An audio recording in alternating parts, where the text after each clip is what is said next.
गरीब बहू आई पहली बार ससुराल। बहू, तू मेरे पास क्यों है? तू भी बाकियों की तरह मजे करने शादी में क्यों नहीं चली गई? आखिर क्या मिल रहा है मेरी जैसी बेकार बुढ़िया के पास रहकर तुझे? मैंने तो तुझे बहुत डांटा, जली कटी सुनाई, उसके बाद भी तू मेरी सेवादारी कर रही है, क्यों? माँ जी, मेरे पास ऐसी कोई खास वजह नहीं है, लेकिन मैं आपसे बहुत प्यार करती हूँ। मैं जानती हूँ तू बहुत अच्छी है, लेकिन मैंने तो तेरे साथ अच्छा नहीं किया ना। आखिर दादी सास ने अपनी पोता बहू के साथ ऐसा क्या किया था जिसके लिए उसे पछतावा था, और फिर भी बहू उसकी सेवादारी कर रही थी? बुरी बात क्या है, आइए जानने के लिए कहानी में कुछ समय पीछे चलते हैं। जहां एमएनसी कंपनी में अर्जुन अपने कैबिन में बैठकर प्रेजेंटेशन फाइल बना रहा था, तभी उसके कैबिन में मामूली सी गरीब लड़की काव्या आकर झाड़ू पोछा करती है। हे भगवान, इसमें इतना ब्लेंडर हो रखा है, मुझे दोबारा से प्रेजेंटेशन तैयार करनी पड़ेगी। और ये विवेक भी ना, ये फाइल तो मैंने उसे हैंडओवर करी थी, अभी बताता हूँ इसे। साहब, आप थोड़ा सा उठकर उधर चले जाइए, मुझे साफ करना है। काव्या, तुम कब आई? मुझे तो पता ही नहीं चला। मैं क्या करूं, इतना परेशान हूं, और मैंने तुम्हें कितनी बार बोला है मुझे साहब मत बोला करो। मैं तुम्हारा अर्जुन हूं और तुम मेरी काव्या। यार शादी कर लो ताकि मेरी आधी टेंशन खत्म हो जाए, और अब मैं तुमसे छुप छुप कर नहीं मिल सकता। अर्जुन, आप ये क्या कर रहे हैं? छोड़ दीजिए मुझे। कोई अचानक से कैबिन में आ गया तो मैं गरीब हूँ और आप अमीर, हमारे बीच शादी नहीं हो सकती। मुझे सफाई करने दीजिए। देखो काव्या, मैं बाकी जैसा नहीं हूँ जो अमीर गरीब को देखे। मैंने सिर्फ तुमसे प्यार किया है और मेरा फैसला है, हम शादी कल ही करेंगे। मेरे घर वालों की चिंता मत करो, वो तुम्हें अपना लेंगे। और वैसे भी शादी करने के बाद अभी मैं यहीं हूँ घर पर, 7-8 महीने बाद जाऊंगा। तुम तो जानती हो काम के सिलसिले में मैं अपना शहर छोड़कर यहाँ काम कर रहा हूँ। आप शादी के बाद मुझे मेरे ससुराल ले जाएंगे ना? हाँ, ले जाऊंगा। मेरे घर वाले मानेंगे नहीं काव्या की गरीबी की वजह से, लेकिन मुझे मनाना ही होगा। ऑफिस में पूरा दिन काम करने के बाद अर्जुन काव्या के भाई राजू से शादी की बात कर लेता है। दरअसल काव्या के माता पिता बचपन में ही गुजर गए थे और दोनों भाई बहन किराए के कमरे में रहते थे। अगले दिन अर्जुन काव्या से शादी कर उसे अपने फ्लैट में ले जाता है, जहां वह उसका खुद गृह प्रवेश करता है। इसके बाद वक्त तेजी से गुजरता है, 6 महीने बीत जाते हैं। काव्या अपने पति के साथ ही जोधपुर नामक शहर में रहती है, पर एक दिन अपने पड़ोस की सास बहू को देख उसे अपने ससुराल की याद भी आती है। वह इतने महीने से एक ही बात की जिद कर रही थी, और जब अर्जुन घर आता है तब, अर्जुन तुमने कहा था इस 6 महीने में ये प्रोजेक्ट हो जाएगा। मैं तुम्हें कब से बोल रही हूँ मुझे मेरे ससुराल ले चलो, तुम छुट्टियों के दिन में भी नहीं लेकर गए। कम से कम अब तो मुझे मेरे ससुराल वालों से मिला दो, मेरा दिल बहुत बेताब है। अरे यार, मैं अभी आया हूँ और तुम ये सब बातें लेकर बैठ गई। बोला है ना ले जाऊंगा एक दिन ससुराल। नहीं, अब बस बहुत हो गया। मैं आज तक अपने ससुराल नहीं गई, लेकिन अब जाऊंगी। तुम्हें चलना ही होगा। मुझे तुम्हारे भाई बहन, मम्मी पापा और तुम्हारी दादी जी, घर के बाकी जनों से भी मिलना है। इतने में अर्जुन की माँ सुमित्रा उसे फोन करती है और फिर वापस लौटने को कहती है।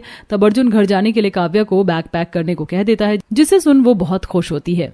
क्या सच्ची में? अरे वाह, कल तो मैं पहली बार अपने ससुराल जा रही हूँ। ये बल्ले बल्ले।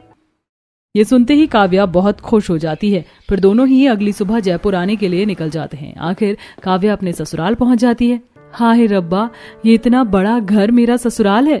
मैं बहुत खुश हूँ अर्जुन, बहुत खुश। आज पहली बार मैं अपने ससुराल जा रही हूँ और अपने ससुराल वालों से मिलूंगी। हाँ देखो, तुम्हें पहली बार देखेंगे, हो सकता है नाराज भी हो, लेकिन तुम सबका दिल जरूर जीतना। आप चिंता मत कीजिए। अर्जुन बेल बजाता है कि घर के सभी लोग चौखट पर आ जाते हैं, पर काव्या को साथ देख हैरान हो जाते हैं। भैया, ये क्या है? आपने शादी कर ली, हम में से किसी को बताया भी नहीं। लेकिन मैं बहुत खुश हूँ कि आप हमारे लिए भाभी ले आए। भाभी, आप बहुत सुंदर हैं। ये सब क्या है अर्जुन? तूने हम में से किसी को नहीं बताया कब शादी की? वो पापा, मैंने काव्या से 6 महीने पहले शादी की थी। आप लोगों को बताने से डर रहा था, बस इसीलिए नहीं बता पाया। देख अर्जुन, तूने बिना बताए शादी कर ली और हम सबके अरमानों पर पानी फेर दिया। मुझे बहुत बुरा लगा, लेकिन मेरे घर तू लक्ष्मी लेकर आया, इस बात की मुझे बहुत खुशी है। वेलकम होम भाभी। चलो बढ़िया है, अब घर में बहू आ गई है तो बहू से बहुत सारी बातें करेंगे और रस्म भी तो करनी है, क्यों जिज्जी? हाँ बिल्कुल। 1 मिनट, सुमित्रा तू सास है, मगर ये मत भूलना मैं तेरी सास हूँ। तूने अपनी बहू को अपना भी कैसे लिया? तेरे बेटे ने 6 महीने पहले शादी कर ली और किसी को बताना जरूरी नहीं समझा, और आज अचानक ले आया। अरे लड़की कहाँ से है, उसके माँ बाप कहाँ से हैं, कहाँ मिली, कैसे शादी हुई, तुझे तो कोई मतलब नहीं है, लेकिन मुझे तो है। पता नहीं कौन से जमाने से ये प्रेम विवाह चला है। मैं नहीं मानती इस प्रेम को। अर्जुन, तूने अपनी दादी का भी मान नहीं रखा। दादी ऐसी बात नहीं है, मैं जानता हूँ मैं आपके जिगर का टुकड़ा हूँ और आपको नाराज नहीं कर सकता, लेकिन काव्या से भी प्यार करता हूँ। और आप चिंता मत कीजिए, काव्या बहुत अच्छी लड़की है। उसके माता पिता इस दुनिया में नहीं है, वो अपने भाई के साथ रहती थी। नहीं, मैं इस शादी को नहीं मानती। यह गरीब घर की लड़की है जिसे तो इस अमीर ससुराल में ले आया। मैं माँ की बात से पूरी तरह से सहमत हूँ। और मीनाक्षी, तुम भी कोई रस्म नहीं करोगी, अंदर चलो। घर की दादी, सास और चाचा चाची अंदर चले जाते हैं, लेकिन सुमित्रा अपनी बहू का गृह प्रवेश कर देती है। अगले दिन काव्या को मॉडर्न किचन में खाना बनाना था, लेकिन जब उसे गैस चलानी नहीं आई तब सुमित्रा ने उसकी मदद की। इसके बाद बहू ने बहुत अच्छा खाना बनाकर सबको खिलाया। सब खुश थे, पर सुमित्रा, तूने सोचा भी कैसे कि मैं तेरी बहू के हाथ का खाना खाऊंगी? जा मेरे लिए खिचड़ी बना, समझी? दादी जी, मैं जानती हूँ मेरे आने से आप बहुत नाराज हैं, लेकिन खाने से तो बोला ना, तेरे हाथ का नहीं खाऊंगी, अब जा यहाँ से। तब सुमित्रा कौशल्या को खिचड़ी बनाकर खिला देती है। कुछ देर बाद काव्या को मॉडर्न वॉशरूम यूज करना नहीं आता, तब नंद आती है। क्या हुआ भाभी? अरे वो मुझे, अरे भाभी, सीट को उठाओ फिर इसका इस्तेमाल कर लो, सिंपल है। अच्छा ऐसा है। ऐसे ही दिन गुजरते हैं। ससुराल वाले काव्या से बहुत खुश थे, उसकी बहुत खातिरदारी करते थे। बहू भी ससुराल में सबका बहुत ख्याल रखती है। सास ससुर को टाइम पर चाय नाश्ता देना, सभी का मनपसंद खाना बनाना। एक दिन शिवानी की ड्रेस खराब हो जाती है, तब काव्या सिलाई मशीन पर एक सुंदर सा गाउन बनाकर शिवानी को देती है। वाह भाभी, आपने बहुत सुंदर ड्रेस बनाई है, थैंक यू सो मच। इसकी कोई जरूरत नहीं है शिवानी। फिर शिवानी तैयार होकर अपने कॉलेज चली जाती है। शाम को काव्या सबको आम का जूस बनाकर देती है। वैसे भाभी, आपको पहली बार अपने ससुराल आकर अच्छा लगा होगा ना? मुझे पहली बार अपने ससुराल आकर बहुत अच्छा लगा। कब से मैं यहाँ आना चाहती थी। अरे दादी जी, आपने तो आम जूस नहीं पिया। आम जूस पी लीजिए, इससे आपको अच्छा लगेगा। बोला ना, मुझे तेरी जरूरत नहीं है। अर्जुन, मुझे चश्मा दे दे। अर्जुन के पहले काव्या ही उसे चश्मा दे देती है। बोला था ना, मैंने तुझे अपनी बहू के रूप में नहीं अपनाया। माँ जी, आप कब तक नाराज रहेंगी? छोड़ दीजिए ना, काव्या हम सबका बहुत अच्छे से ख्याल रखती है। अच्छा बहू, चलो हम सब तुम्हें मानसरोवर झील ले चलते हैं। तब कौशल्या को छोड़कर घर की सारी औरतें और अर्जुन अपनी पत्नी को जयपुर का मानसरोवर झील घुमाने ले जाता है और वो सब वहाँ बोटिंग भी करते हैं।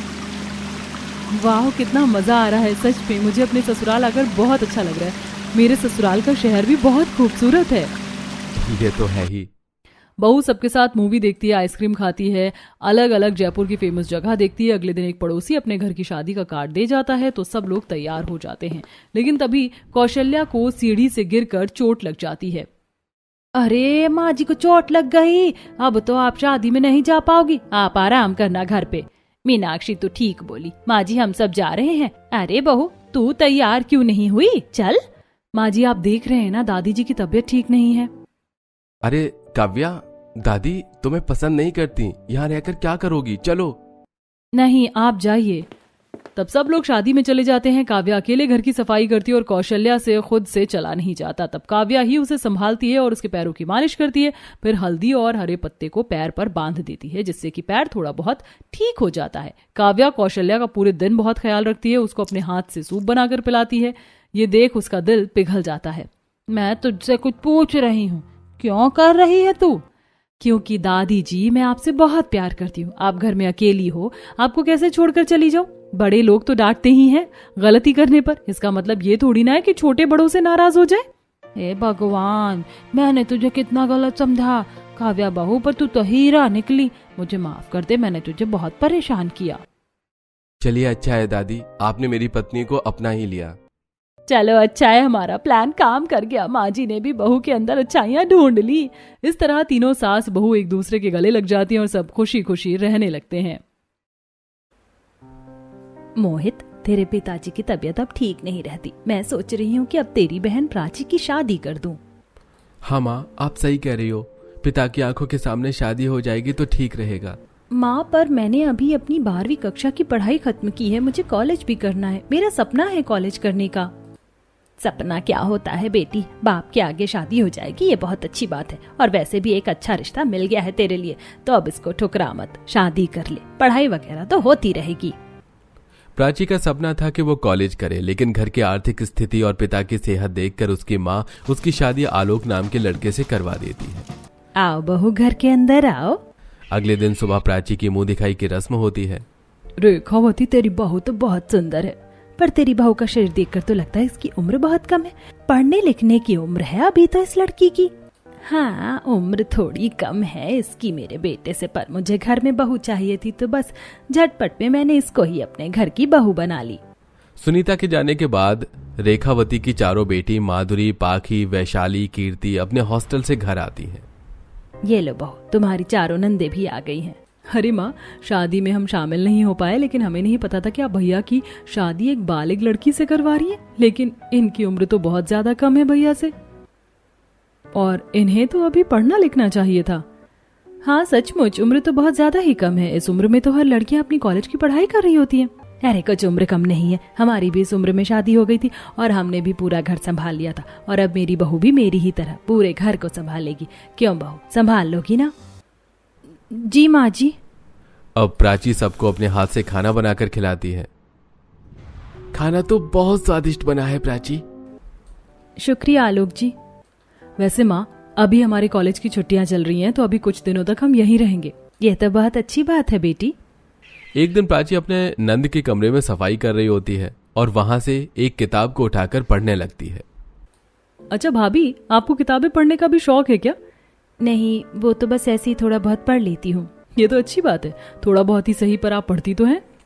ऐसे कुछ दिन गुजरते हैं। अब प्राची जब भी घर की सफाई करती और अपने नंद के कमरों की सफाई करती तो वहां पर रखी कॉलेज की पुस्तकों को पढ़ने लगती। एक दिन प्राची कॉलेज की पुस्तक को उठाकर हॉल में बैठकर पढ़ रही थी कि तभी वहां पर उसकी चारों नंद उसके हाथ से किताब लेते हुए कहती हैं, अरे बाप रे, इतनी डिफिकल्ट बुक पढ़ रही हो मेरी भाभी, कुछ पूछूं इसमें से, बता पाओगी? जी पूछिए। अच्छा तो बताइए, what is the law of demand? इसका उत्तर है, the law of demand states that as the price of a good or service increases। वाह रे भाभी, एक झटके में आपने एकदम करेक्ट आंसर दे दिया। इस आंसर को याद करने में तो मुझे पता नहीं कितना टाइम लग गया था। आप तो बहुत इंटेलिजेंट है। फिर आपने अपनी आगे की पढ़ाई क्यों नहीं की? कॉलेज में एडमिशन क्यों नहीं लिया? कॉलेज करने की इच्छा तो मेरी भी थी, पर मैं एक गरीब परिवार से थी, तो माँ बाप पढ़ाने में असहाय थे, इसलिए शादी करनी पड़ी। अरे तो आप ये बात हमसे कहती। अच्छा आप रुकिए, मैं आज ही माँ से आपके आगे की पढ़ाई के बारे में बात करती हूँ। उस रात जब सब लोग खाना खा रहे होते हैं। माँ, मैं क्या कह रही थी कि भाभी अपनी आगे की पढ़ाई कंप्लीट करना चाहती है, तो हम लोग उन्हें लेकर कल कॉलेज जा रहे हैं एडमिशन करवाने। ये तो बहुत अच्छी बात है, मुझे सुनकर अच्छा लगा कि प्राची आगे पढ़ना चाहती है। लेकिन मुझे सुनकर बिल्कुल भी अच्छा नहीं लगा। तुम चारों बहनें पहले ही हॉस्टल में अपनी कॉलेज की पढ़ाई कर रही हो, और तुम्हारे साथ अगर मेरी बहू भी हॉस्टल में कॉलेज की पढ़ाई करने चली जाएगी तो घर के कामकाज कौन संभालेगा? मैंने अपने बेटे की शादी इसलिए नहीं करवाई कि घर मुझे संभालना पड़े। रहने दीजिए, माँ सही कह रही हैं, मैं घर ही संभाल लूंगी। रुकिए भाभी, माँ ये क्या बात हुई? घर के कामकाज के चक्कर में आप भाभी को आगे पढ़ने नहीं देंगी? ठीक है, हमारे हॉस्टल से आपको प्रॉब्लम है, तो आज से हम लोग भी अपने कॉलेज की पढ़ाई यहीं दिल्ली में रहकर करेंगे। हाँ माँ, और घर के कामकाज भी हम मिल बांट के कर लेंगे। कुछ काम हम कॉलेज जाने से पहले और कुछ काम हम कॉलेज से आने के बाद कर लेंगे। इससे आपको ज्यादा दिक्कत नहीं होगी। ठीक है, अगर ऐसा है तो फिर करवा दो बहू का कॉलेज में एडमिशन। अब दिल्ली यूनिवर्सिटी में प्राची की चारों नंद अपनी गरीब भाभी का ऑनलाइन एडमिशन करवाती हैं। अगले दिन सुबह प्राची कॉलेज के लिए रेडी होती है। भाभी, आज आपकी कॉलेज का पहला दिन है, खुश तो हो ना? जी नंद जी, मैं बहुत खुश हूँ। पांचों नंद अपनी गरीब भाभी को लेकर घर से कॉलेज के लिए निकलती हैं। अरे बाप रे बाप, अब घर की बहुएं भी कॉलेज जाएंगी क्या? बेटियां हॉस्टल में पढ़ रही थी, ये कम था? आपको क्या दिक्कत है आंटी? आप अपने घर में देखिए ना, आपकी बहू बेटी क्या कर रही है। चलो भाभी, आज आपके कॉलेज का पहला दिन है, आप फालतू लोगों की बातें मत सुनो। कॉलेज में आकर प्राची अपना आइडेंटिटी कार्ड सिक्योरिटी गार्ड के हाथ में देती है। उम्र तो बहुत ज्यादा ही कम है तुम्हारी, और शादी भी हो गई, लेकिन अगर पढ़ना लिखना ही था तो पहले अपनी कॉलेज की पढ़ाई खत्म करती ना, शादी क्यों की? एक्सक्यूज मी, आज इनका कॉलेज में पहला दिन है और मैं नहीं चाहती कि आप अपने एम्बेरस बोर्ड के साथ उन्हें ऑकवर्ड फील कराएं, और वैसे भी पढ़ने लिखने की कोई उम्र नहीं होती। चलिए भाभी, कॉलेज के अंदर चलिए। अब प्राची को लेकर उसकी चारों नंद क्लास के अंदर आती हैं, जहां क्लास टीचर अटेंडेंस ले रही होती है। श्रीमती प्राची? Present ma'am. आप हो श्रीमती प्राची? मुझे तो लगा कि कोई एजेड लड़की होगी, लेकिन तुम्हारी उम्र तो बहुत कम है, इतनी जल्दी शादी क्यों कर ली?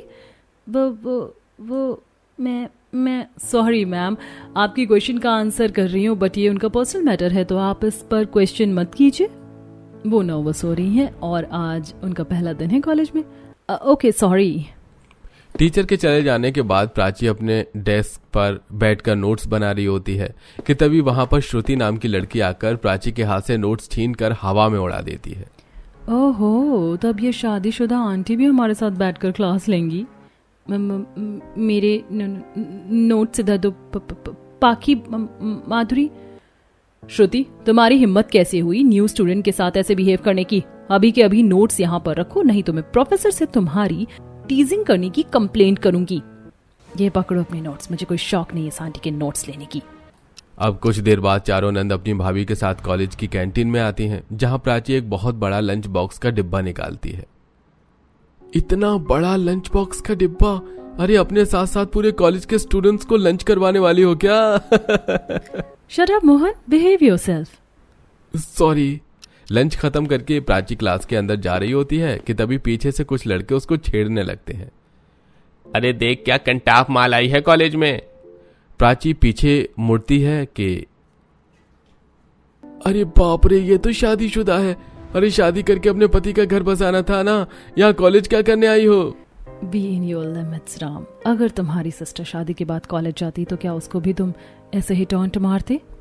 Sorry, I am really sorry, मुझे माफ कर दो। अब कॉलेज से चारों नंद अपनी भाभी को लेकर घर आती हैं, फिर मिलकर घर के कामों को संभालती हैं। कुछ देर बाद सभी लोग खाना पीना खाने के लिए टेबल पर बैठते हैं। तुम लोगों को पता भी है मोहल्ले के लोग कैसी कैसी बातें बना रहे हैं बहू के कॉलेज जाने से। माँ, मोहल्ले की बातों पर आप इतना ध्यान ही क्यों देती हैं? 4 लोगों का काम है 4 तरह की बातें बनाना। अगर मेरी वजह से बदनामी हो रही है तो मैं नहीं जाऊंगी कॉलेज। नहीं भाभी, आप ऐसा नहीं करोगी और कोई बदनामी भी नहीं हो रही। आप सिर्फ अपनी पढ़ाई पर ध्यान दो, बाकी की चीज हम संभाल लेंगे।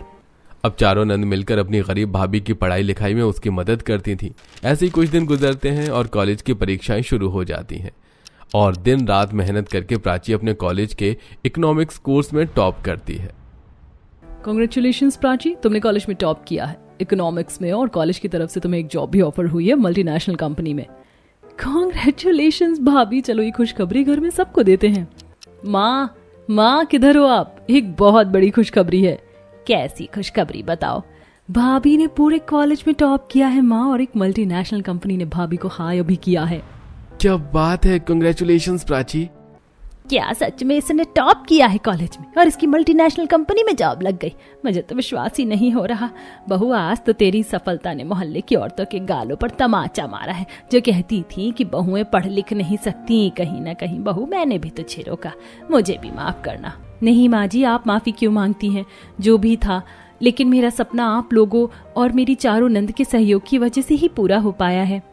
ये बात प्राची के पीहर वालों को भी पता चलती है। मुझे जानकर बहुत खुशी हुई कि मेरी गरीब बेटी प्राची अपने पीहर का सपना ससुराल में पूरा कर पाई, और ये सब कुछ उसकी चारों नंद के सहयोग की वजह से ही पूरा हुआ। अब प्राची भी अपने कॉलेज खत्म करने के बाद एक मल्टीनेशनल कंपनी में जॉब करने लगती है।